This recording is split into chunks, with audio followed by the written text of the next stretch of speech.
people, but you're afraid. It's fake, they're shills, everything's fake. Where's the Guns, Nathan by Mr. Cheswick?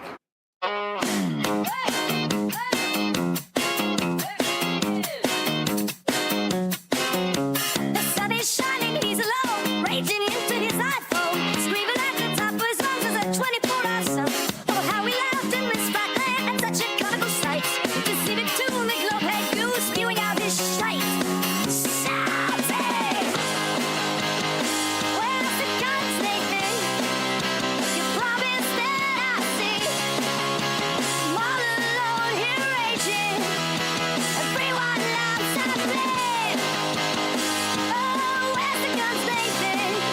In this synoptic abyss, not come all this distance just for you to take the piss. I've not come all this distance just for you to take the piss. What a classic. That's Where's the Guns, Nathan by Mr. Cheswick. That's a real earworm. I've got that song stuck in my head. Where's the guns, Nathan? I'm in this Antarctic abyss. I've not come all this distance. She read a little live chat for me. Take a listen. I'm so happy for real truthers like Nathan Oakley. Just for you to take the piss. Anyway, we had a conversation a couple of days ago. Myself. That's a real.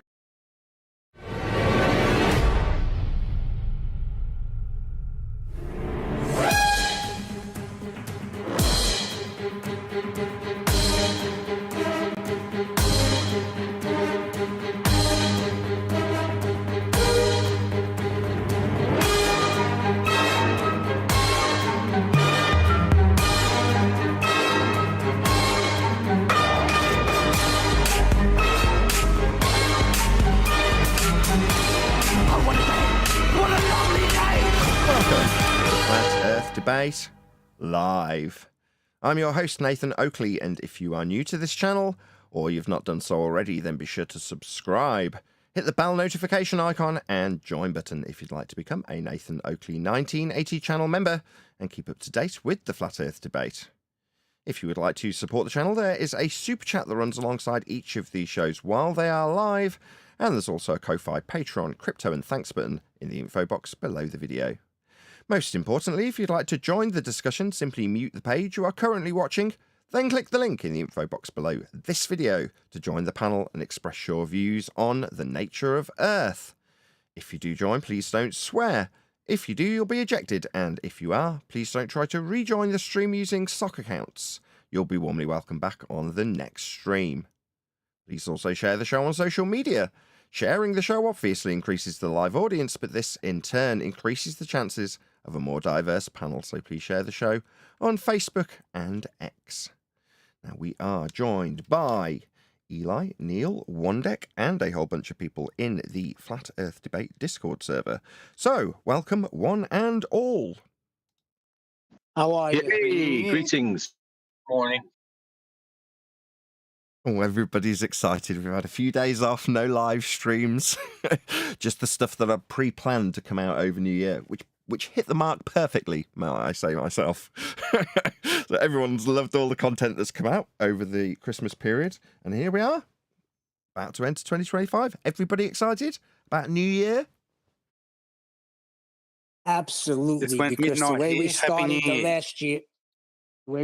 the last year, I think is awesome. I started last year telling people that through 2024 we would promote the idea that we shouldn't immediately move forward telling people Earth's not a globe, but move forward telling them that Earth is measured flat. Come the end of the year, people who call us shills and grifters, quote, Earth is measured flat, end quote. Shills who call us grifters and scammers up until this point. So I'd say that's pretty much job's a good one. Everybody on the flat Earth side that know it's flat because they understand and appreciate how Earth is measured flat, tell people Earth is measured flat, and the people who need to get out of jail free card because their azimuthal equidistant North Pole centric globe projection failed, now say Earth is measured flat because it sounds good. Which is good, I guess, but nevertheless, I'd say that was a successful 2024. Wouldn't you agree, Neil? Absolutely. So what are we going to do for 2025 is the question. Back to basics with everyone, starting with the people who have a name and have remained as the dust settles of the TFE debacle that affected us not one iota. In fact, helped quite greatly thanks to McToon. Where are the guns, Nathan? I don't know. I better remove them from the housekeeping questions immediately, Toon. Meanwhile, what about those 10K challenge flat Earth measurements you made? You're going to be making them. I've got to go. He tried to deflect with measurements, Dave. Where are the guns? That's classic. He deflected with measurements. I certainly did, as I've been telling everybody to be doing throughout 2024 and saying that would be the best methodology. Meanwhile, a guy who's apparently gathering up proof of his bias towards a globe that was created with flat Earth measurements is screaming my name into the snow at the mere mention of the measurements of Earth. So I'm going to say, yeah, hits the mark every time. Literally, he didn't take the win from his son. He screamed about there not being any guns. And I'm hearing on the grapevine that his own side are quite annoyed with him about that too. That is to say, they weren't best pleased when my name gets mentioned with a 8-year-old straw man about the guns that might be there on their guided tour. Yeah, that didn't go over well with anybody, it seems, except us, who benefited greatly. So thanks again, Toon. Really appreciate it. Huge shout-outs just before we actually go underway proper. Michael Khan, thank you for the super chat. He says, Happy New Year, FED fam. Let's bring these up on screen so we can actually see them. I have to scroll all the way back because he did actually super chat before we'd even gone live. So thank you very much indeed for the super chat, Michael Khan. Really appreciate the support. Smash the super chat, everyone else, if you want to support this channel. Also, shout out to, I'm going to have to scroll through 2 lists because I can't read it on my big screen. Michael Khan again. He says, I'm going to use my freebie to shout out the FED YouTube chat. Well, thank you very much for using your freebie. It's not a freebie, you're a member. You pay for that super chat, so don't be under the misapprehension that you got that for free, Michael. You did not. Anyway, shout out to Unitox Femu also, who gifted a membership. So thank you very much for all of the support, chaps and chapettes. Moving on. Let's just see if I missed. Yeah, that's it. Done. Hi, Nathan. Good. Sorry, go ahead. Hey, Nathan. Guys, you all right? Hey, one day. Yeah, that moving on the front foot forward last year. Where's that time gone? Bloody hell, that's gone fast, hasn't it? Maybe for you. No. For me, I fought an uphill battle of people telling me, no, you can't measure Earth. No, it couldn't be Earth being measured flat.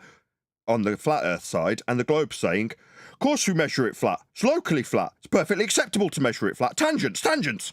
That's what I get from the globe side. You're like, okay, so the globe side are telling me that they accept and understand, because they've looked into it more than the flatties, that the measurements are flat. And they'll tell me that. The flatties will tell me that I'm wrong because they don't want to learn it because they're too lazy. Until they need to defend a son that's inconsequential, then they'll tell their audiences that Earth's measured flat. Thanks, Karen. Well, I heard from Morgile, and Morgile said he brought it to Jiren's attention, and Jiren's response was, F those people over there. I'm not using that. So there's a willful not wanting to use the argument, not even argument, the fact that destroys the globe and proves flat Earth is beyond my understanding. Kind of doesn't matter now, does it?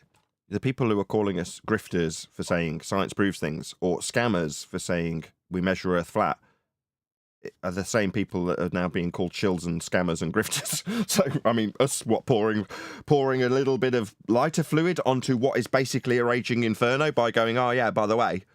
I mean, I agree, Neil. I'm not saying you're wrong. I think myself though, going forward, I'm just sticking with the measurements of the flat Earth. I mean, I know we all will be doing, but I think that's the main argument. I mean, whatever they say, whether it's something to do with gravity, the shape of the moon, seeing a light in the sky, they've always got to presume that they live on a globe. And if they're going to say they live on a globe, they're going to have to offer up some measurements, which they haven't got, because Earth is definitely measured flat. That's how latitude's measured. That's how we navigate the oceans using sea level.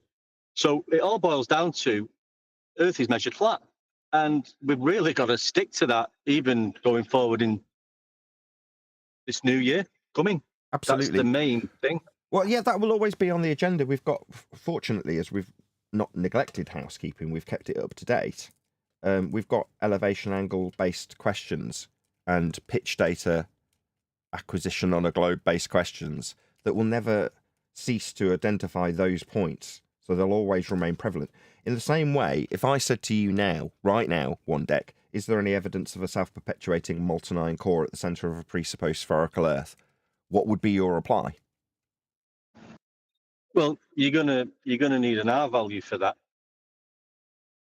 You know, And- you're going to have you need to have proof that you live on a globe, and how that, how did you get them globe measurements? Please explain. From a flat Earth. And so it goes on. My point being, though, that question was the first housekeeping question, and it came from a really early debate with Paul Voigt and Sleeping Warrior. Shout out to both of them, where Sleeping Warrior essentially asked for the evidence of the self-perpetuating molten iron core at the centre of a presupposed spherical Earth based on the debate that was at hand. And the response was, I've got that, from Paul Voigt, the globe believer. I'll be right back. It's been 7 years. So wait a second.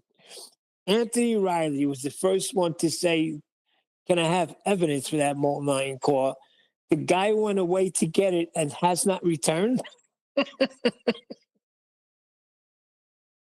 So that became the first housekeeping question, because rather than just, right, well, he's buggered off and now what, we haven't got somebody to push into a position where we can actually ask these sorts of questions, like Anthony did, we need them to be memorialised. And that is precisely what the housekeeping questions do. Over time, each point that we've debated about and won has become a refined question that labours that point without even needing an answer. It draws attention to the flaws within the argument from the offset. Any evidence you can have pitch data on a globe? I like that as a self-contained. That's become the question because it's perfectly adequate already. It may What get is pitch refined. data? Well, the nose-up information with respect to a horizontal plane of reference, as recorded and measured, like Earth being measured flat with pitch data, that sort of pitch data. Very useful, that. Most recent housekeeping edition. But it starts with the essence of housekeeping, which isn't actually the molten iron core question. That often gets neglected, even though it's still very much there. The question that gets asked at the beginning of the housekeeping session typically is there any evidence of Earth curve? That's got refined over time. Yeah, but you're not asking the main housekeeping question, Nathan. Can I ask it? Feel free. Is there any evidence of a 24-hour sun in Antarctica? No, we've never asked that question in housekeeping, Neil.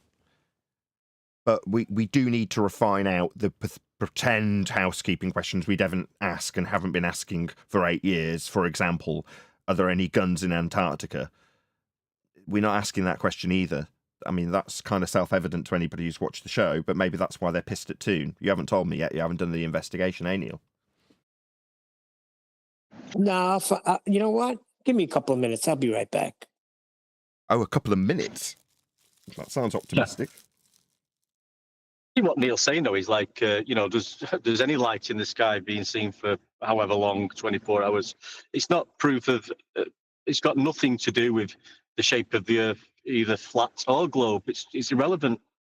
Well, it isn't until you put it into practical application and then it suddenly has a claimed measurement. So earlier you said correctly, there is no globe measurements. Yeah, but when they allude to the idea that they have Earth measurements, they're ultimately measuring Earth flat and then calculating sphericity, violating, in this case, the angle measurement off a flat plane for elevation angle measurements. Exactly. And that's what we're going to keep doing, bringing them back down to the ground, out of the sky. And let's talk about the Earth measurements. I mean, they even tell you this yourself. They'll even tell you it's measured flat. They'll give you a 2,000-year-old story, the Greek guy measuring it flat. You know what I mean? They've got no globe story or globe proof. Is there any evidence that you can measure an elevation angle from a curved baseline? I mean, there's not. But I mean, that how stupid is that question as well? I mean, it's impossible, isn't it? It can't happen. You have to have a horizontal baseline for an elevation angle. It's part and parcel of the elevation angle. Well, we will keep up the housekeeping, although we won't necessarily ask every single question on every single show. you'll get the general gist of what housekeeping serves, and its purpose has never been more useful. Surprising, because literally about 6 weeks ago I was going, are they really needed anymore? We have now established that, without exception, we, they, all of us measure Earth flat for all examples, including and not limited to globe claims of measurements that aren't. Their calculations based on flat Earth measurements. Why do we need to keep asking these housekeeping questions about the still to this day prevalent worldview that we're on a ball when we know it's measured flat? Well, here's why. Because sometimes people come along and say, hey, we can hand wave all of that by just looking at the sun for a day. Check it out. Look, it goes round and round. Yeah, it does, doesn't it? Wow, that's amazing. If I accept that that is actually true and you are actually filming that and everything's to be taken as read, and let's say for the sake of it, I'll do that right now. Okay, cool. 24 hours sun. Wow, that's cool. And, oh, what, are you going to give me some measurements? Let's have a look at them. Oh, those are flat Earth measurements. Where are the guns, Nathan?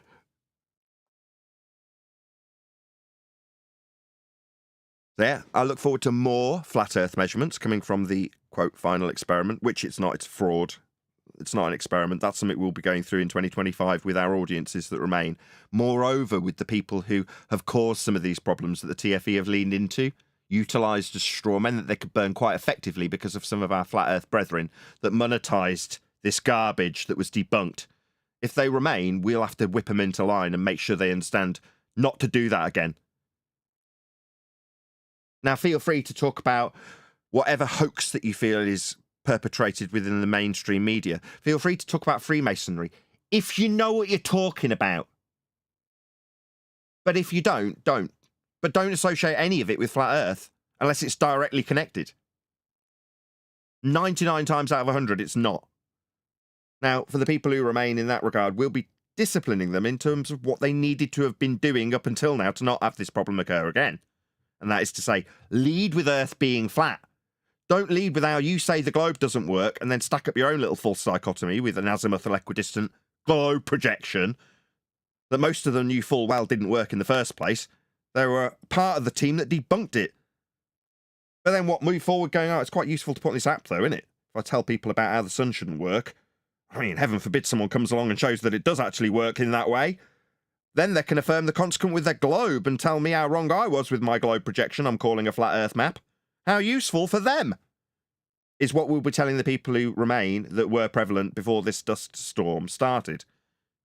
So yeah, we've already started contacting them, and we will continue to do so. Now, while previously it's Nathan, you're beating a dead horse contacting Jaron and telling him how science actually proves things, and most of what's being claimed isn't science, like TFE. And what was the response from Jaron? You're a shill, you're a scammer, Nathan. Yeah, well, what do you know? Jaron's a shill. That's what shills do. Claim anybody that's actually debunking them and exposing them are the very thing that they are.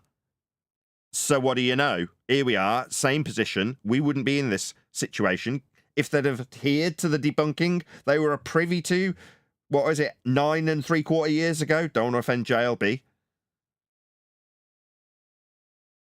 But yeah, we've been doing this for 10 years, and the road to debunking what has been debunked again by final experiment was a pointless and useless endeavour had people have just accepted that it was debunked in the first place and then carried on researching it, realised its origins, that it's a globe projection, and how that globe was created, with flat Earth measurements of angles to stars.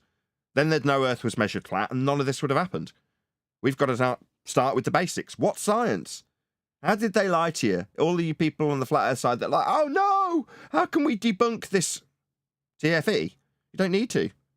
It was never an experiment. Now notice that Eric DeBay's latched onto that. Just an observation, right, Eric? You're welcome. Now, if you could have some weight behind why you say that, that's to say it's not an experiment. What is an experiment? Why did they use that word? Because it's a very effective magic trick when you don't have empirical evidence backed by experimentation that has a hypothesis. That's a scientific prediction attached based on a phenomena that has been observed, not might be observed if we go down there. Down there being an affirming the consequent fallacy. South is flat Earth. Only directionality. So when you know all these things, you can parrot them off in the face of some numpty that's telling you that looking at the sun for a day proves they're on a globe, if they assume that south, a flat Earth only direction, is actually antipodal. Well, it isn't. Shout out to Michael Kahn for the super chat. Now experiments plural. Why? Because they did more claim to be experiments when they weighed stuff with respect to a horizontal plane of reference after leveling a tool, Michael. They called those experiments too. Yeah, we need to stamp that in the foot to answer whoever was asking me. What do we do now? Well, we start at basics. What is science? Why did I start being called a scammer by Bob 6 years ago? Because I tried to explain that his experiment wasn't an experiment.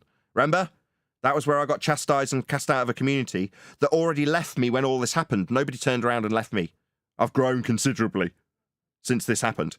Why? Because they'd already buggered off. I'd already had them all poisoned. Well, if you start crawling your way back after being poisoned by Bob or Jaron or Whitty or anybody else that's calling me a grifter because I tried to educate you on what science is, you'll understand the importance. Now you're all worried about some experiment that it isn't.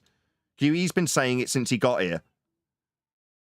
So yeah, hopefully people will pay attention, or we'll just fall into the same old traps and we'll repeat this cycle for another 10 years. We'll see how it goes. Nathan, That just may never when settle. did they, Go ahead, Neil. when did they start claiming that predictions were predicting where the sun will be at a certain time or a planet will be at a certain time? When did that start becoming They're not the predictions. definition of prediction? Right, let's get this nipped in the bud. They are not predictions.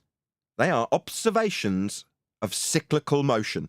If I watch my clock at 11:59 and go, oh, I've got a prediction for... No. That's not a prediction. When we're talking about science, a prediction's a hypothesis. It's a very special kind of prediction. It's a scientific prediction, aka a hypothesis. It establishes the cause of a naturally occurring phenomena in suppositional format. That is to say, I suppose X will cause Y, and Y is what you're observing. You observe a phenomena and go, I wonder why that happens. So you suppose a cause, and that's your hypothesis. If my supposed cause, then the phenomena that I observed. That's what you're trying to induce by way of variation of a suppositional causal influencer. If A, causal influencer in suppositional format, then B, naturally occurring phenomena you want to know the cause of. What's an experiment? Well, when you vary it, that's your suppositional causal influencer. You vary it and see if it causes it or not. Shocking, isn't it? That's an experiment. Now, when you know that, you go, so final experiment, you say, what's the independent and dependent variable? For anybody who's wondering about the gossipy garbage of, why didn't you go down there? Because people seem to be very interested in this non-existent ticket that Will Duffy offered that didn't have to offer because he didn't actually have one, but never actually contacted me or had any communication with me whatsoever about. Well, that ticket didn't exist. It made no difference. The first thing I did communicate with Duffy in one single communication under a comment on my own video when he commented to me was, what is the independent and dependent variables in your experiment, Will Duffy? ? Me. That was what I said. It's the only thing I've ever said to him. Ever. And what did he respond with? Well, nothing. He didn't give me anything. A load of clowns responded. He did not. That's the only thing I've ever asked him. Has he offered me a ticket? No. Have I chatted with him about this ticket? No, that's never happened. Oh, what? He told you that he offered me a ticket, did he? Yeah, Duffy's a fraud. There's helplines for people he's frauded. You understand that? It is simple. He's got solicitors' hotlines if you've been affected by Duffy. They what he lied to you? Shocking, isn't it? Yeah, there was no ticket to go down there. It makes absolutely no difference anyway, even if he had asked. Because what was the lines of communication opened with? What's the hypothesis for your experiment, Duffy? It wasn't. I knew it the moment I had any communication with him whatsoever in any form or shape. What's your hypothesis? He was immediately screwed. Because he's lying with science by using that word. Because that word conjures the idea that you've got empiricism. That's the only purpose in doing it. Well, good morning, guys. Hey. Got 10th Morning, man chocolate. You, that 10th thing. well, you do happen to be talking about somebody who clearly says that lying and deception's cool. So I don't even know why that's a problem. Like he literally said that out loud in a session, in some sort of sermon or something. That lying and deception's cool. You think it's not cool because you think that's what the Bible says? Nah. It's cool, which comes from a pastor, which is crazy to me. But okay, you can go with that. And this is the guy that you get to lead this whole little TFE crap. Okay, very interesting. He's a fraud of a pastor. But we don't need to discredit Duffy. Duffy's experiment isn't an experiment. It doesn't adhere to the scientific method. It's not an actualization of a hypothesis, and the phenomena wasn't even observed. It literally failed every step of the scientific method. If you know what that is, you'd been able to point that out. But from the moment I started to attempt to educate the shills in this flat earth community about what science is, they started calling me a grifter and a scammer and turning everybody against me. That's how it actually broke down. Now we've got to do all that again. Hello, if you're listening, that's anybody who remains in this community once the dust settles because you did or didn't think it was consequential to you. That's observing a 24-hour sun in Antarctica. Or not, it all being fake, it makes no difference. Literally, I don't care. I can take either point. I can take either standpoint. Go ahead. Yeah, just like it made no difference to him why he called it the final experiment. Because when asked by Fatsoy, he said, well, that's not substantive. Right? I know why it's called that. Happy New Year. Happy New Year, 10th. All right, Yes, Why? yeah. Listen, on just to play on words, it was called the final experiment because it validated that it wasn't a final experiment and it worked to their detriment. I have people calling me saying, hey, I just ran into some people and they know I'm a flat earther and they brought up this Antarctica experiment. And of course, I said, no, that's not an experiment. I went through how we teach it here. And you're going to have a few subscribers, Nathan, because that final experiment is going to grow your show because this pseudoscience is going to backfire, has backfired, is backfiring on all of them. It was the greatest thing that could have ever happened because it showed who the pretender clowns were on the flat earth genre of YouTube channels or podcasts or whatever, because they all now are on the record for being fools. And that's only going to lift up the true channel, which is FED. So good job, everyone. Next one. Ed? Yeah, I've been hearing that sentiment a lot. That this whole thing has done nothing but separate the weak from the the boys from the men. You know, that type of thing. And I don't know, man. This whole it's looking so suspect that it's almost worse than the moon landing at this point. I don't know, man. Every time I see some part of this that's popping up on my YouTube every day, it just gets worse and worse. Now there's this vape gate thing, like Wait really? a second. Wait a second. That's something because I seen his video and they were asking him in chat, well, how come there's no breath coming out of your mouth? And then he went into his trailer, took a hit of vape, came back out, turned the camera on and blew it out and said, there's some breath. What's up with that? What's up now? And Hey, that's don't the part. That's when I saw that. I mean, listen. Before we gave them the benefit of the doubt that okay, maybe they went, maybe they did see this 24-hour sun. I honestly, after I saw that, I said I gotta take that back because I just saw Whitson be full of shit. Like, Yeah, listen, don't. Okay. I'm sorry. As the Don't swearing begins, I think I'm going to point out that I have actually shared a stream that is going on my second channel. So if you are subscribed to Nathan Oakley 1980 and you'd like to keep up to date with the Uncurtain after shows, then there is a link going by to my second channel. So go and subscribe to my second channel where we have a delayed link to the Uncurtain after shows that come out for members only almost immediately, i.e. when they've finished recording. Now, in the case of today's live stream, it's going to continue as a members only live stream. So if you do want to become a member and take part in either the Uncurtain after show or the occasional members-only live streams, then become a member now. But this is going to be where we bid you farewell. So a massive thank you to all of you who liked, commented, shared, subscribed, joined as a Nathan Oakley 1980 channel member, subscribed to my second channel. As I say, there is a show continuing now, so you can go and check out the show. I think it's about Bryce Mitchell, so that's going on my second channel. So subscribe if you haven't done there already. And this show will continue in a few moments for members only. I've been Nathan Oakley, and I will see you in that members only next video.